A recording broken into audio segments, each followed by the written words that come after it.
lack of depth in this draft, and I thought our scouts did a great job in the fall of identifying that and that allowed us to be a little bit more willing to give up the 4th and 5th round draft pick. But no matter what draft you're in, what year, it's our responsibility of the organization to be able to find true Seahawks all the way through it. And no matter if you have, the 3 and was that 21? Was that the year we had 3 picks? Yeah. Or last year having a bunch of draft picks, it doesn't matter. You still feel that same level of pressure to be able to bring the best people you can in for the organization and for the coaching staff. Well, we talked a lot about true Seahawks in the first half hour of this show. We have another true Seahawk, true Northwesterner with us right now. Brock Huard from Seattle Sports 710 of the Brock and Salk Show. And, of course, many years in the NFL, drafted by the Seahawks. And the Phone Zone, Paul. Original host yes. of the talking about Zone. Yes. You get it right. Yeah, but I don't want to talk about it because you give the guy a gift card that doesn't even work. Well, so he shows up, the guy finds something to eat, and he's got to pay for it. That is a true story. So he got a Jack in the Box gift card. Yeah. He went. I was more surprised that Brock went to Jack in the Box, but it didn't have any money on it. That's true. Just leave that It's the only reason I'm here, Sylvie. Without the Phone Zone, I'm not here today. Exactly. Let's make that abundantly clear. It's nothing about being drafted to this organization 27 years ago. Nothing to do with that. Yeah, man. The Phone Zone made me. Take us back. Take us back to that draft day, man. The Seahawks, Mike Holmgren takes you third. Very third different, round. man. So different. And I know Wyman, they didn't even have a draft. I think they had. Well, they had 12 rounds back. He said he actually had to go to his brother's house because his brother was the only one in the family that had cable. Yeah, that's probably true. And a phone, down there in Reno. So different. It was a Saturday. It was a Sunday. I knew that my draft stock had kind of been slipping, and I knew I wasn't going to be a first-round pick. So I tried to stay up into the early hours of and sleep through the first few rounds of the draft and not put myself through any of that. And, of course, I woke up right away and wanted to see where all the guys went. And that year, there were all the quarterbacks. It was like the draft 2 years ago, right, with Drake May and Bo Nix and Penix and all those Caleb. It was the same thing my year. Cade McNown, Akili Smith, Tim Couch, Dante Culpepper, like all of them. And kind of waited and kind of thought I'd be a second-round pick. I took a pre-draft trip to Baltimore, and Ozzie Newsome, who I know John Schneider respects a lot. He always brings up Baltimore. He sat me down and said, well, if we go this direction and take Culpepper in the first, right, we're not taking you. If we go Chris McAllister in the first, we're going to take you in the second round at 42. So 42 came around, and waiting by the phone rang, and it was my Opa, my grandpa, wondering, what the hell, why haven't you been drafted yet? I said, don't you ever call again, like ever. You have very clear rules not to call.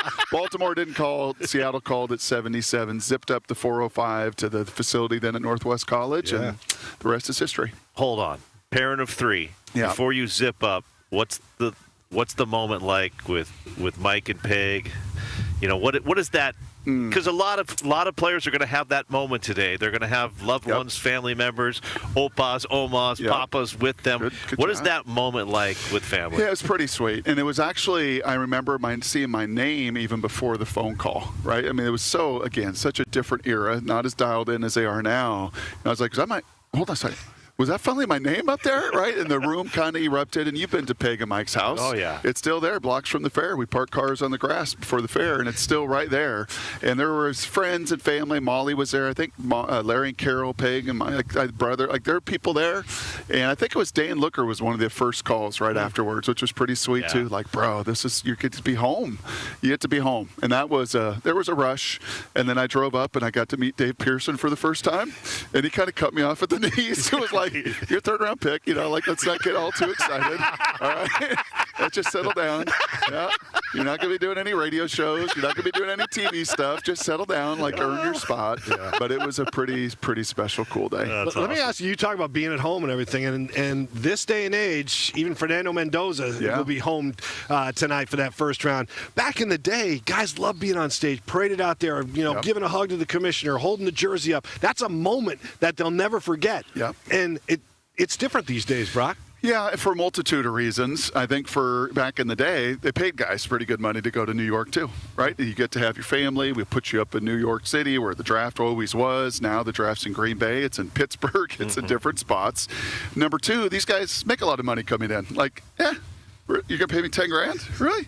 I just made $5 million to be the Indiana quarterback. Yeah. Like it's just a little different, and that allows them and empowers them to be like, what do you really want to do? I really want to be with my family. Yeah. And I think in his case, you felt it through the whole Heisman process. Like that's real. Yeah. That's not a phony made for TV. Like mom's in the wheelchair with MS. Like family, friends, brothers. That community is what I'm about. So pretty cool that he gets to choose it, and we'll get to see a bunch of other guys in their fancy suits tonight. Yeah, and fellow Husky, Denzel Boston, he's staying home. He wants to be around family tonight. He wants to have his Huskies, teammates with him as well. So, did you hear that? I've never heard that story. Coach, ever. Little League broadcast. Ever.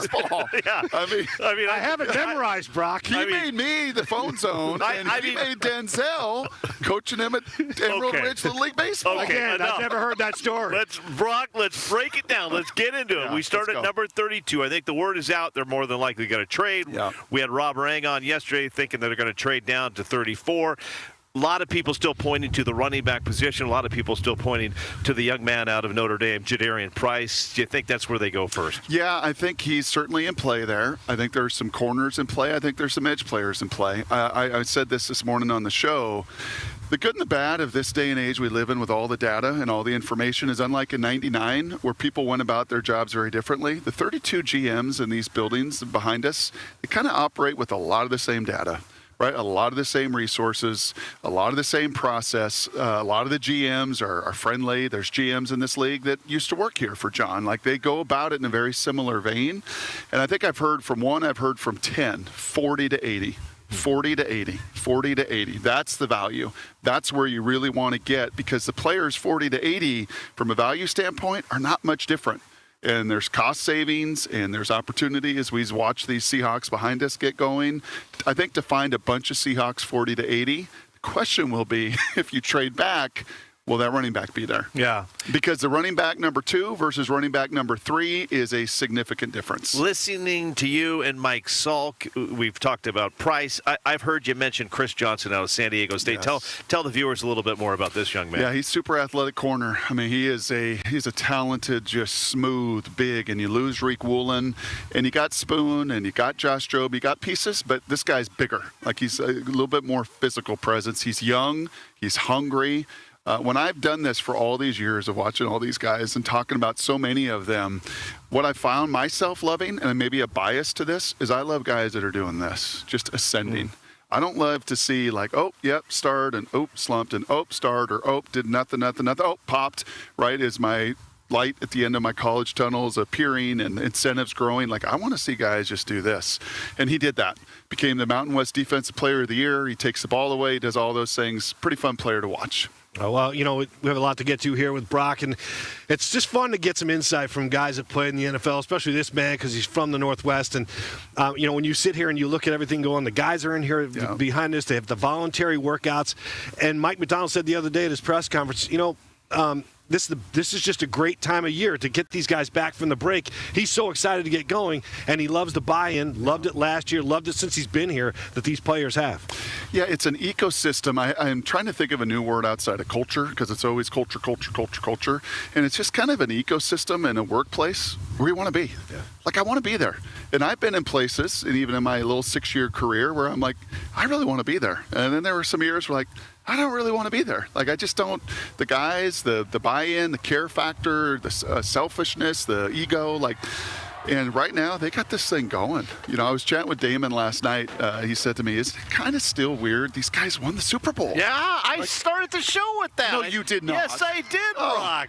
Oh, y'all guys are the same mind. Do you know that Damon Huard and Chris? I don't even know why I'm on this show. They won the West Central District basketball tournament. 16 rebounds in that game, baby. We are saving the last segment for you two, and I'm going to walk away because I don't even know what I can't contribute. Sprints. Go. They're doing sprints. I will say this, Paul. I'm going to embarrass them on live TV. We play an alumni game, and I get the chance to play with Damon and Brock. Yep. We're losing to the Puyallup High varsity team Some at are not halftime. true. This is a true story. Most are not true. we go into the locker room, and Damon's literally like, Yep. get me the ball. Get me the ball. And Brock is so fired up, like, you're the only one shooting the ball. We need to score. And Brock is so upset. This is true. He puts his hand against the wall. It goes through the wall. I've never seen anything in my life. Drywall. Super. Where's the stud? Cinder block or drywall? Yes. And we ended up winning the game, I think. All right. Little prep rewind from Chris Egan here. 1991. All right, there it is.